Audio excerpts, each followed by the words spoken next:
여름이니까 덥다 생각하십시오. 겨울에 덥겠습니까?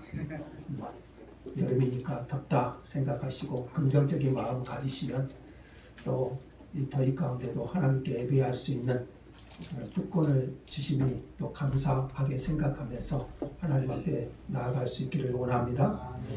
자, 지도 한번 먼저 보실까요? 주보 한번 참고해 보시고 바울의 로마 여행 지도 계속 그려놓고 있는데요. 지금 예루살렘에 출발해서 가운데 부분 보시면 작은 것이 미항이 보이시죠? 자, 미항에서 오늘 이제 계속 이제 항해를 하다가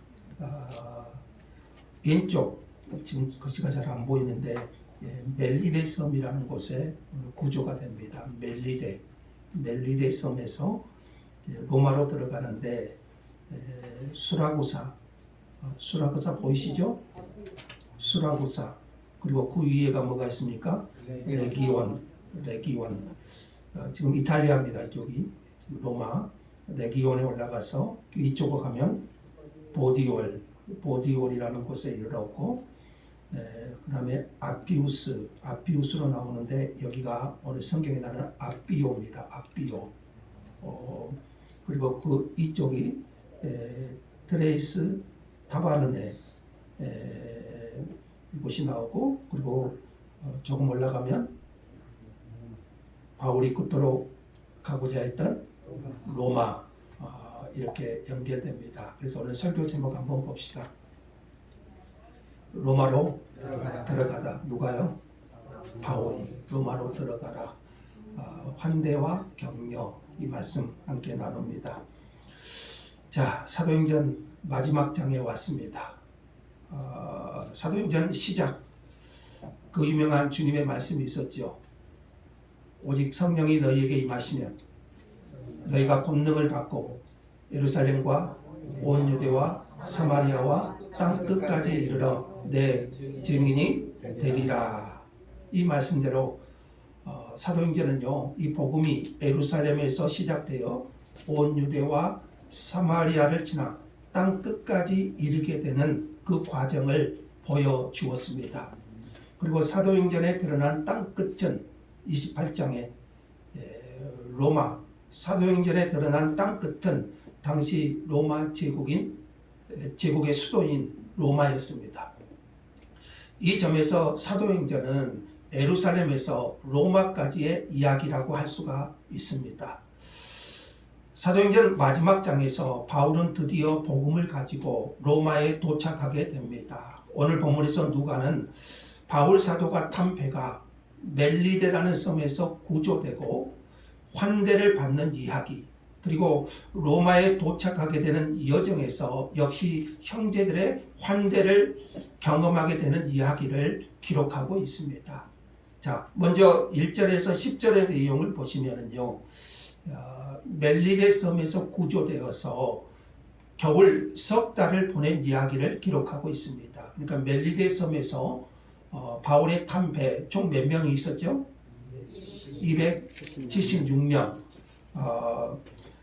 이 276명이 이 멜리데라는 섬에서 구조되어 겨울 석 달을 보낸 이야기를 기록하고 있습니다.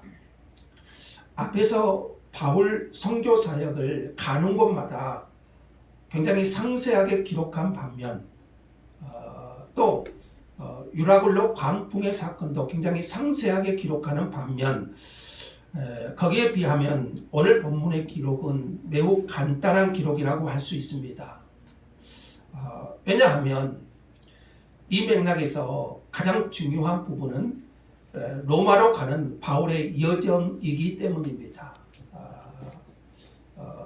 저자의 누가가 본문을 기록할 때 이 본문은 다른 본문하고 비교하면 매우 간략한 기록이라고 할 수 있는데 그것은 핵심이 바울이 로마로 가는 여정을 기록하고 있기 때문이라고 할 수 있습니다. 바울과 그 배에 함께 탄 사람들은 한 사람의 생명도 상하지 않고 오직 배만 잃어버리고 총 몇 명이요? 276명 모두 구조되었습니다. 바울이 말한 대로 했습니다. 섬에 구조된 후에야 그들은 자신들이 상륙한 섬이 멜리데라는 사실을 알았습니다. 그 섬은 지난주에 제가 말씀드렸던 것처럼 오늘날 유명한 관광지인 몰타 섬입니다. 작은 섬인데요. 유럽 나라인데요. 제주도의 약 4분의 1 정도밖에 되지 않습니다. 몰타 공화국 유명한 관광지로 오늘 유명하죠. 이탈리아 그 시칠리아 섬에서 남쪽으로 약 93km 정도의 위치에 있고요. 바울 일행이 이 섬에 상륙한 시기를 보면 10월 중순에서 11월 초 이 정도로 보는데 그 날씨가 이전에 보니까요 비가 오고 날이 찼습니다. 이런 날씨에 지금 바울 일행은 거의 보름 이상이나 풍랑에 시달려야 했고요. 바다에 빠져 온몸이 젖은 채 섬에 도착을 했습니다. 이때 멜리데 사람들은요 특별한 동정을 보여줍니다. 몸을 덮일 수 있도록 불을 피워서 그들을 영접합니다. 여기서 누가는 2절에 보니까요 날이 참에 온주민들이 멜리데 온주민이라는 말이 나오는데요. 온주민 이 말은요 당시 그 헬라인들이 헬라어를 사용하지 않는 민족을 가리켜 쓰는 말, 좀 미개하다 그런 경멸의 의미가 담겨져 있는 단어입니다. 온주민. 예를 들면 로마서 1장에서 바울이 이런 말을 하죠. 헬라인이나 야만인이나 다 내가 빚진 자다. 이런 말이 나오는데 여기 야만인, 이 야만인이 온주민과 같은 단어로 사용됩니다. 바울과 그 일행은요, 이 멜리데 온주민들에게 특별한 동정을 받아 그들의 보호를 받습니다. 이 점에서 멜리데 온주민들은요 헬라인들이 말하는 것처럼 야만적인 사람들은 아니었던 것이지요. 누가는 멜리데에서 일어난 두 가지 사건을 기록합니다. 잘 아는 것처럼 첫 번째는요 독사에게 물렸는데 멀쩡했던 일입니다. 바울이 나무 한 묶음을 거두어서 불에 넣었습니다. 그런데 그 나무에 독사가 붙어 있다가 불에 들어가자 튀어오르면서 바울의 손을 물었습니다. 독사에 물리면 어떻게 될까요? 독사잖아요. 말 그대로. 독사는 계속 바울의 손을 물고 매달려 있는 것을 보면서 멜리데 사람들은 이렇게 말합니다. 진실로 이 사람은 살인한 자로다. 지금 바울은 지수잖아요. 지수로 끌려가고 있잖아요. 그래서 멜리데 사람들은 이렇게 말합니다. 바다에서는 구조를 받았으나 공의가 그를 살지 못하게 함이로다. 예를 들면 바다에서는 어찌해서 살아서 여기까지 왔는지 모르겠지만 공의가 이 살인자와 같은 이 죄인 바울을 죽게 한다 이렇게 생각한 거예요. 그런데 바울은 전혀 당황한 기색이 보이지를 않습니다. 바울은 뱀을 불 속으로 떨쳐버렸고요. 조금도 상함이 없었습니다. 사람들은 붙든지 아니면 갑자기 쓰러져서 죽든지 그것을 기다려 보았지만 아무리 기다려도 바울에게 이상이 없어요. 독사에 물렸으면 그 자리에 쓰러져 죽어야 하든지 무슨 어떤 증상이 나와야 되는데 바울에게 아무런 이상이 보이지 않아요. 그래서 그들은요 바울을 신이라고 생각합니다. 신이다. 여러분 어디 부분 좀 생각나지 않습니까? 바울이 루스드라에서요 나면서부터 걷지 못한 사람을 일으켜 세운 적이 있죠. 루스드라에서 그때 사람들은 바울과 바나바가 함께 선교를 했는데 바울과 바나바를 향해서 바울은 제우스, 바나바는 헤르메스 이렇게 말하면서 그들을 신이다 생각했지 않습니까? 자, 그리고 이 말씀은요, 70일의 제자가 돌아왔을 때, 예수님 복음서에 70일의 제자가 전도 훈련에 돌아왔을 때 예수님께서 하신 말씀이 생각나게 하죠. 누가복음 10장 19절 한번 넘겨볼까요?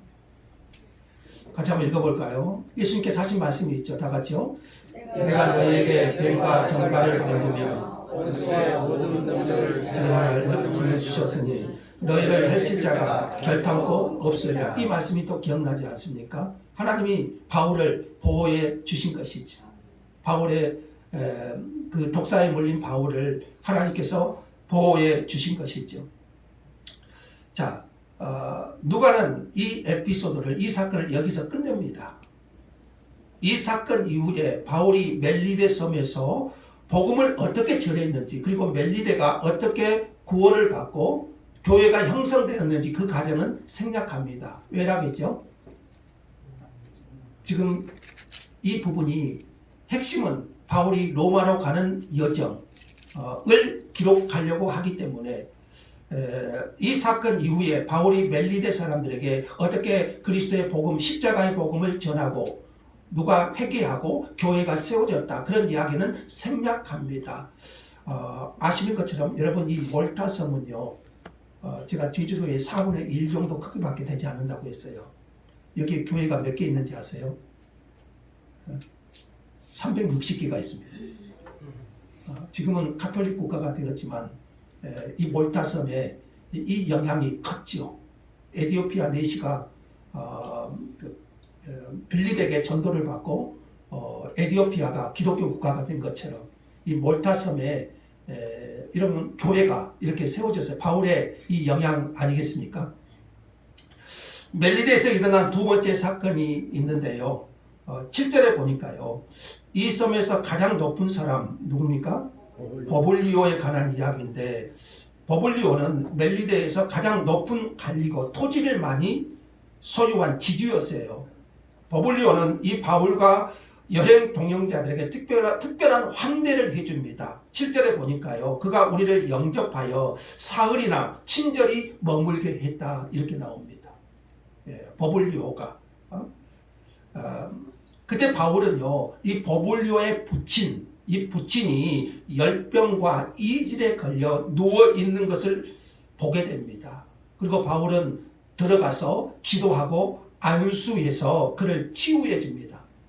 당시 이질과 열병은 전염성인데요, 쉽게 고칠 수 있는 병이 아니죠. 그래서 많은 사람들이 이 질병에 죽기도 했고요. 또 버블리오의 아버지니까요, 나이가 든 노인이기도 했을 것입니다. 그런데 바울의 기도와 안수를 통해서 하나님은 버블리오의 부친을 치유해 주셨습니다. 이 치유 이적은 멜리데 섬에 다른 병든 사람들이 와서 고침을 받게 됩니다. 이런 일은 아마 바울이 3개월 동안 멜리데에 머물잖아요. 겨울에 3개월 동안 계속 되었을 거예요. 많은 병자들이 바울에게 나와서 고침을 받았을 것입니다.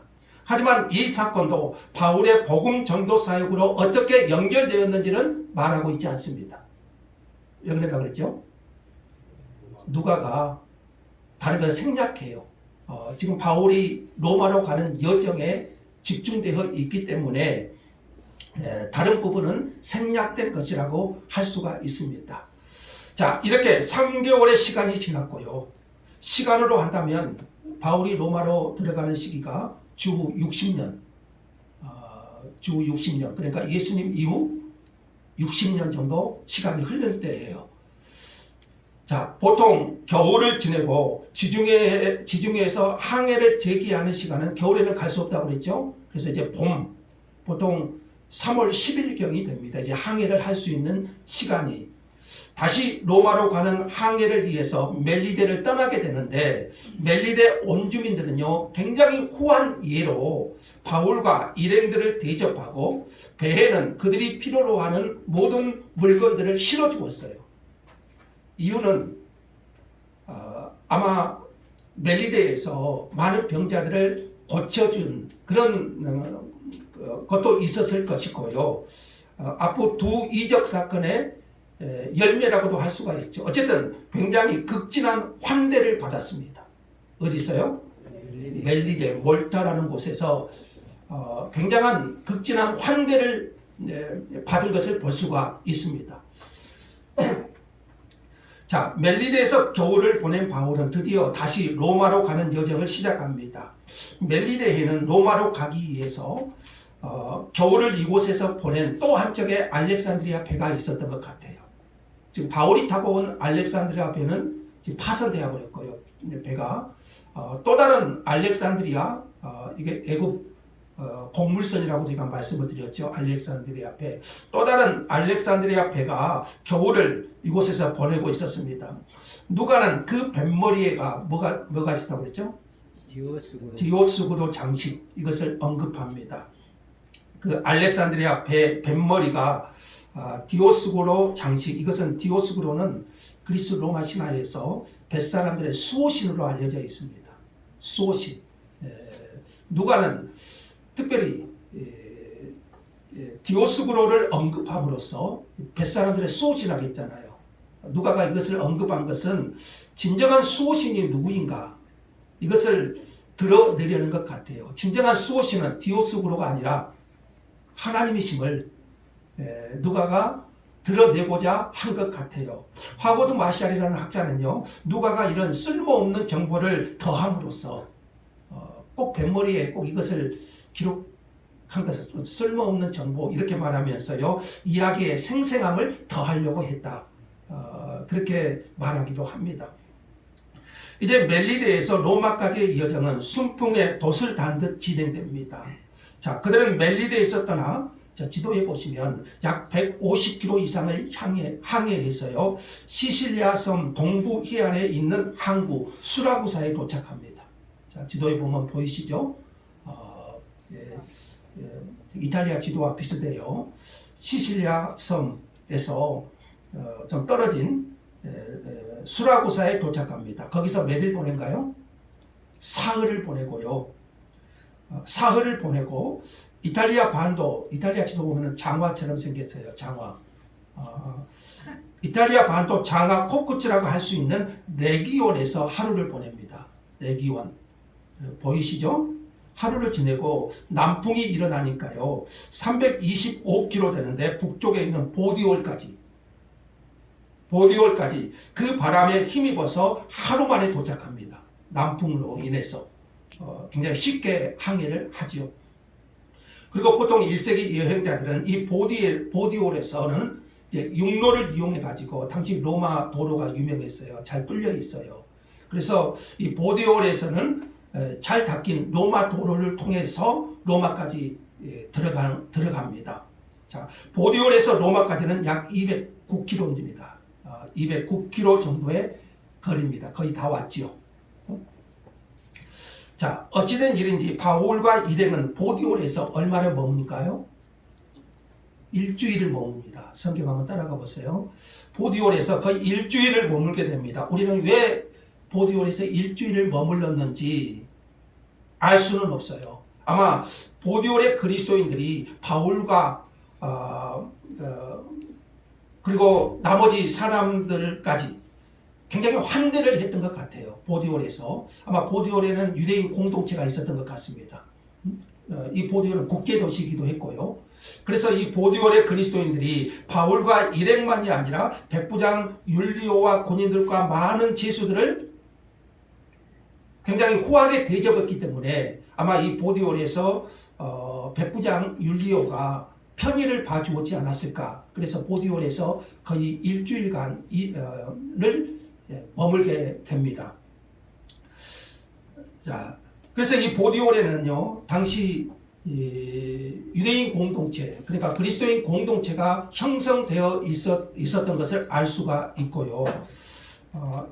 이 보디올 형제들이 굉장히 바울을 환대합니다.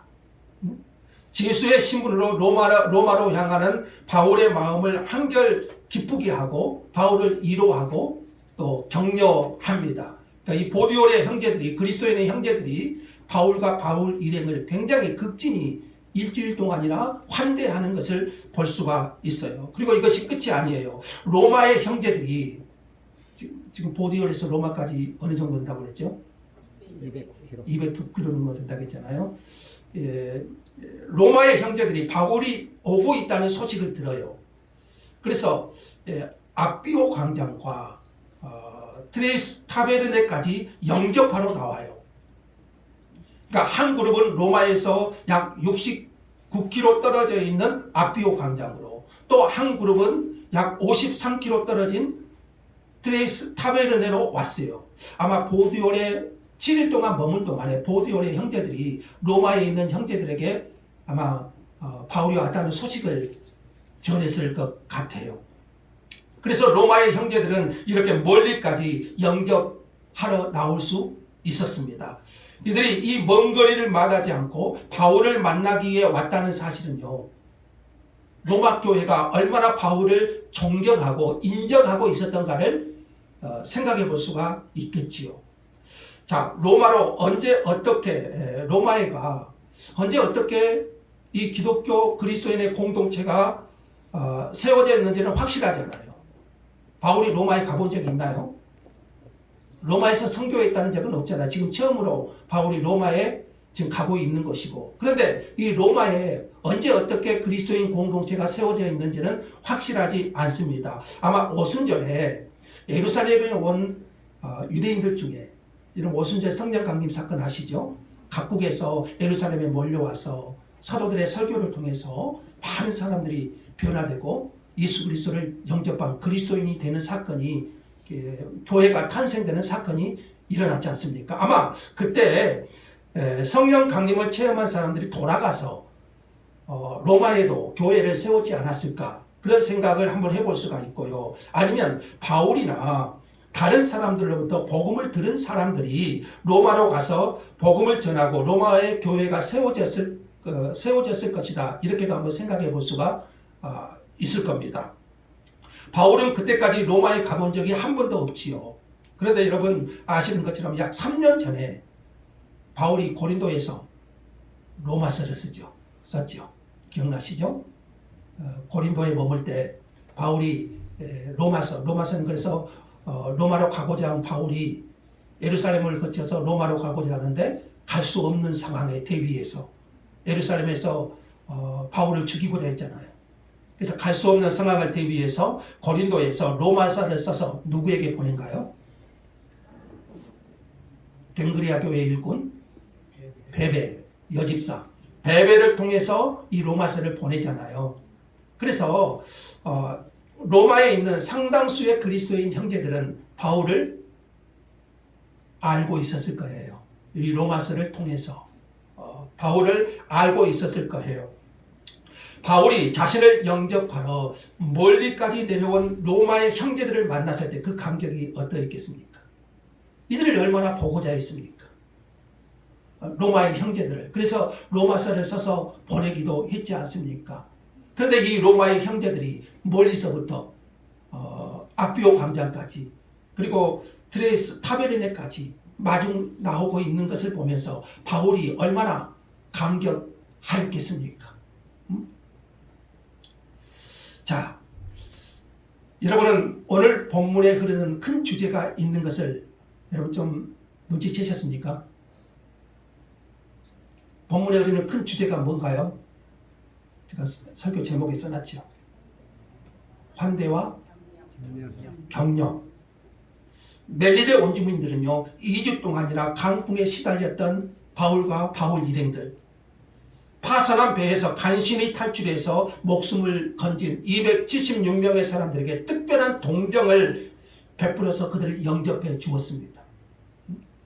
물론 독사에게 물려도 죽지 않은 바울, 그리고 섬에서 가장 높은 버불리오의 부친의 이질과 열병을 고쳐준 사건, 그리고 섬의 많은 또 병자들을 고쳐준 사건, 거기에 대한 결과이기도 하지만 멜리데 원주민들은 바울과 일행들이 섬을 떠날 때 이들을 극진히 대접했고요, 또 배에 필요한 물건은 다 실어서 그들을 환대했습니다.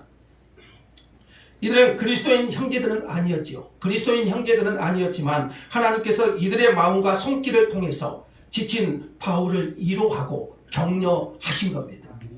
멜리데 원주민들을 통해서 지친 바울, 그리고 바울의 일행을 위로하고 격려하신 거지요. 환대는 여기서 끝나지 않잖아요. 멜리데 섬을 떠나 보디올에 이르렀을 때 거기서는 그리스도인 형제들이 바울을 영접하고 일주일 동안이나 함께 교제하고 환대했습니다.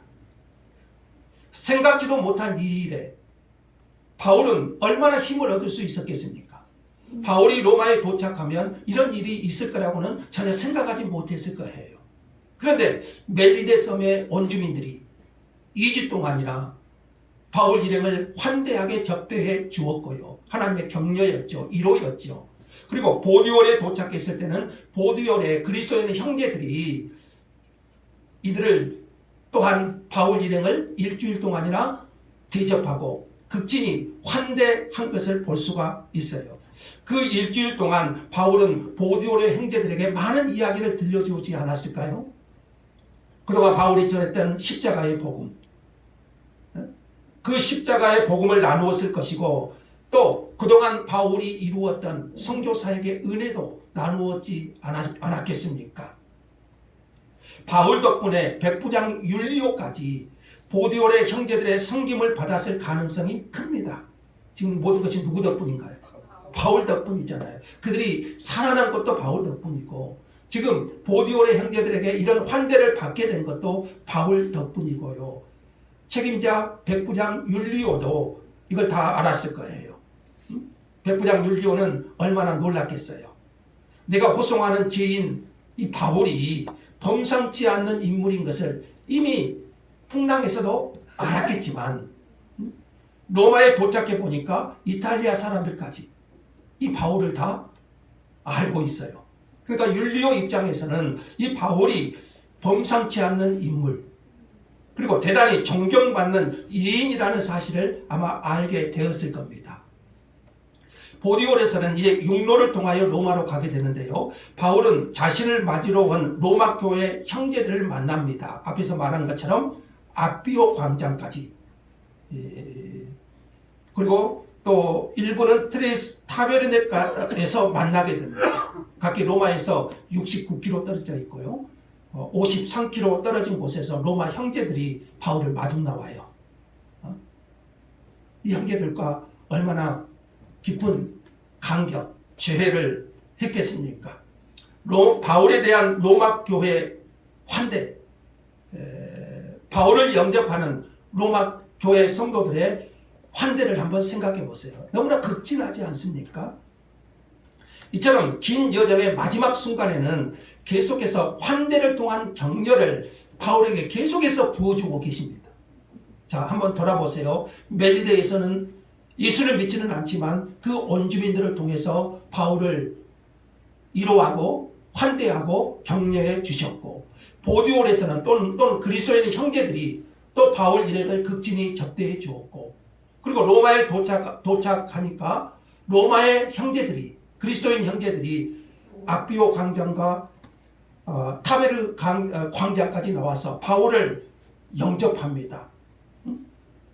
계속해서 환대를 통한 격려를 바울에게 부어주고 계시잖아요.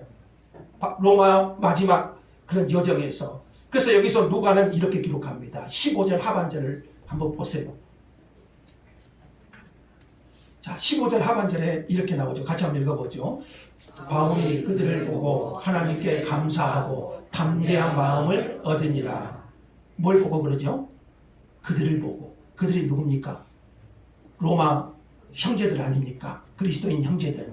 바울이 그들을 보고 하나님께 감사하고 담대한 마음을 얻으니라. 아멘이죠? 자, 이는 단순한 만남의 기쁨을 넘어선 거예요. 제수의 신분으로 로마로 들어가는 바울에게 이러한 일련의 환대는요, 앞으로 로마에서 펼쳐질 사역에 대한 하나님의 확증과도 같았을 거예요. 하나님께서 로마를 통하여 하나님의 복음이 퍼져갈 그 확증처럼 보여주신 것이 아닙니까? 여러분, 우리가 아시는 것처럼 이제 이 복음이 로마에 들어가서 로마에서 꽃을 피우잖아요.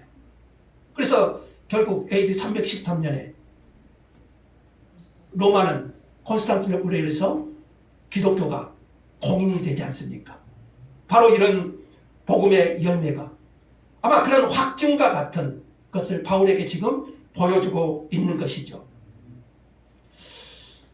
자, 왜 하나님께서는 멜리데 섬에서는 온주민들을 통해서 그리고 보디올의 형제들과 로마 교회의 형제들을 통해서 이런 사랑과 섬김과 한대를 계속해서 집중적으로 쏟아부어 주셨을까요?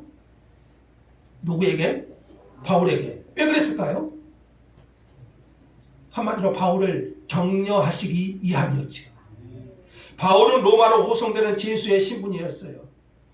그는 자신이 로마에 도착해서 복음을 전한다는 것이 얼마나 고통스러운 대가를 지불해야 되는 일인지 아마 지금껏 선교 사역을 하면서 바울이 겪은 것은 고난 그 자체였잖아요. 가는 곳마다 유대인들의 핍박을 받았고 여러 번 죽음의 위험에서 건짐을 받았지 않습니까? 로마에서 복음을 전하는 것도 쉽지는 않았을 거다. 이렇게 바울은 생각하고 있었을 거예요. 지금 바울 곁에는 바울의 동역자 두 사람이 동행하고 있죠. 누구죠? 누가? 또 한 사람? 아리스타고. 아리스타고. 이 두 사람이 동행하고 있었지만 하나님께서는 보디올의 형제들과 로마의 형제들을 미리 만나게 하심으로써 그리고 바울을 환대하게 하심으로써 바울을 격려하십니다. 환대는 그러니까요 하나님의 격려였습니다.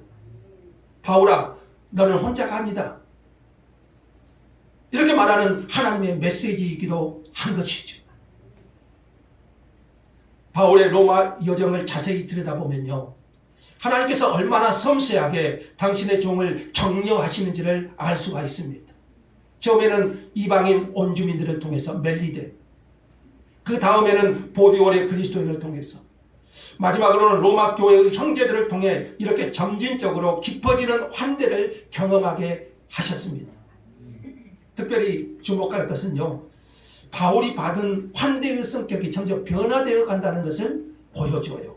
예를 들면 멜리데에서는 인도주의적인 차원의 환대였다면 보디올에서는 영적 교제가 더해진 환대, 그리고 로마 형제들의 환대는 복음의 동역자들로서 깊은 존경과 사랑이 담긴 환대였어요. 그러니까 환대의 성격이 좀 더 깊어져요.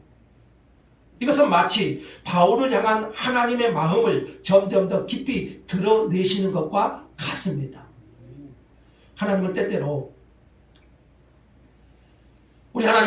당신의 자녀들이 이런 집중적인 환대를 경험하게 하심으로써 격려하십니다. 우리가 신실한 하나님의 자녀로 살아간다면, 정말 하나님을 섬기는 자리에서 신실하게 살아간다면 이것을 여러분 반드시 경험하게 하십니다. 때로는 사람을 통해서, 때로는 어떤 문제를 해결해 주심을 통해서 하나님은 우리를 환대하고 계시는 것을 보여주십니다. 하나님을 섬긴다는 것은 여러분 결코 쉽지가 않지요. 때로는 핍박도 있고, 때로는 환난도 있고, 때로는 낙심과 절망과 비통함과 거절받음과 싸워야 되는 싸움 아닙니까? 이것이 신앙생활, 믿음의 여정 아닌가요? 그래서 하나님은 신실한 하나님의 자녀들에게 때로는 사람들을 통해서 환대하게 하시고, 그 목적은 뭡니까? 나를 격려하시죠. 그리고 때로는 생각지 않는 어떤 문제들을 해결함으로써 나에게 그런 환대를 하시는 하나님을 보게 하십니다. 그럼으로써 우리가 주님의 길을 걸어갈 수 있는 힘과 위로와 격려를 하나님께서 선하신 손길로 해주고 계시는 거죠. 너는 혼자가 아니다. 내가 너와 함께 있다는 것을 하나님은 보여주신 거지. 지금 바울이 여기까지 오기까지 얼마나 많은 고난과 죽음의 위협이 있었습니까? 그러나 하나님은 바울을 여러모로 환대하심으로써 그를 격려하십니다. 제 인생도 돌아보면 그때마다 잊을 수 없는 환대를 통해서 힘을 주셨던 일들을 잊어버릴 수가 없습니다. 저를 알았던 사람들, 그리고 저를 몰랐던 사람들까지 때로는 어떤 문제들의 해결을 통해서 하나님은 때마다 위로와 격려를 해 주셨습니다. 제가 받고 있는 그런 환대는 결국 하나님의 위로였고 하나님의 격려였던 거지. 나와 함께 하시는 하나님. 그래서 제가 지금도 하나님 앞에서 설교할 수 있는 것이고요. 그러므로 여러분, 환대는 작은 일이 아닙니다. 여러분 주변에 하나님의 신실한 종들을 한번 둘러보십시오. 꼭 담임 목사가 아니라 우리 주변에 신실한 하나님의 사람들을 둘러보십시오. 그리고 여러분 주변에 신실하게 하나님을 섬기는 성도들이 누가 있는지 한번 둘러보시고요. 그리고 그들을 환대하십시오. 그것은 하나님이 우리에게 주신 위로입니다. 그리고 하나 더 말하고 싶은 것이 있는데요. 절대로 신실한 하나님의 종들과 신실한 성도를 낙심시키는 역할은 해서는 안 되지 않겠습니까? 교회 안에 그런 사람이 있으면 안 되지요. 오히려 여러분들로 인해 그 신실한 하나님의 사람이 하나님께 감사하고 담대한 마음을 얻도록 해야 되지 않겠습니까? 자, 이 말씀 다시 한번 읽어볼까요? 다 같이요. 바울이 그들을 보고 하나님께 감사하고 담대한 마음을 얻으니라. 이 말씀 여러분 기억하십시오. 바울이 하나님께 감사하고 담대한 마음을 얻은 것은 지금 어디서 그러죠? 로마에서. 하나님께 감사하고 담대한 마음을 얻은 것은 그들을 보았기 때문입니다. 그들이 누굽니까? 로마 성도들 아닙니까? 로마 형제들. 여러분, 그들이 되십시오. 누군가가 여러분을 보고 하나님께 감사하고 담대한 마음을 얻게 되는 그런 삶이 되어야 되지 않겠습니까? 누군가 나를 보고 하나님께 감사하고 담대한 마음을 얻어. 자, 그런 마음을 주신다면 여러분, 그것이 하나님께서 주신 위로고 격려 아니겠습니까? 환대는 크신 하나님의 격려의 손이 되는 것입니다. 그 환대를 힘입어서 바울은 드디어 로마에 도착했습니다. 예루살렘에서 시작된 복음의 여정이 이제 바울을 통하여 로마까지 이르게 된 것이지요. 이것이 바울이 로마까지 들어서는 과정입니다. 돌아보면 하나님은 그 모든 순간에 바울과 함께 하셨습니다. 풍랑의 순간에도 유라굴로라는 광풍을 만나서 그 풍랑의 순간에도 여전히 하나님은 멀리 계신 것 같았지만 바울 곁에 계셨고, 또한 환대를 통하여 위로가 필요할 때 또한 하나님은 바울을 극진히 위로해 주시기도 하십니다. 여러분, 이것이 믿음의 여정 아닌가요? 때로 하나님은 시련도 주시고 때로 하나님은 우리에게 환대도 경험하게 하시고, 때요 주님의 길을 걸어가는 것은 그만큼 아픔이 있기 때문이잖아요. 그러므로 저와 여러분이 오늘 본문에 나오는 그들이 되어야 됩니다. 그들을 보고 하나님께 감사하고 담대한 마음을 얻게 되는 하나님의 사람들, 그런 신실한 성도들을 통해서 하나님은 오늘 또 복음이 퍼져나가게 하지 않겠습니까? 또한 그들을 통해서 서로 하나 되어 하나님 나라 가는 여정을 걸어갈 수 있는 힘을 얻게 하시지 않겠습니까? 그래서 오늘 저와 여러분이 그들이 되기를 원합니다. 그들을 보고 힘을 잃은 것이 아니라, 낙심한 것이 아니라, 오히려 무너뜨리는 것이 아니라, 상처가 아니라, 오히려 그를 보고 하나님께 감사하고 담대한 마음을 얻어서 함께 복음의 여정을 걸어가는 그런 역사가 있도록 기도할 수 있는 그런 성도들이 되시기를 주 예수의 이름으로 축복합니다. 감사합니다. 하나님, 그 모든 순간에 함께 하시는 하나님, 바울의 여정을 이끌어 가신 분이 하나님이심을 보게 됩니다. 우리의 모든 순간에도 하나님이 함께 하시고 때로 시련도 주시지만 때로 환대를 통해 격려도 주시고 함께 복음의 여정을 가게 하신 줄 믿습니다. 우리 모든 지체들이 하나 되어 주의 길을 걸어갈 수 있도록 도와주시고 서로 함께 믿음의 길 갈 수 있는 은혜를 허락하여 주시옵소서. 주 예수님의 이름으로 기도합니다. 아멘.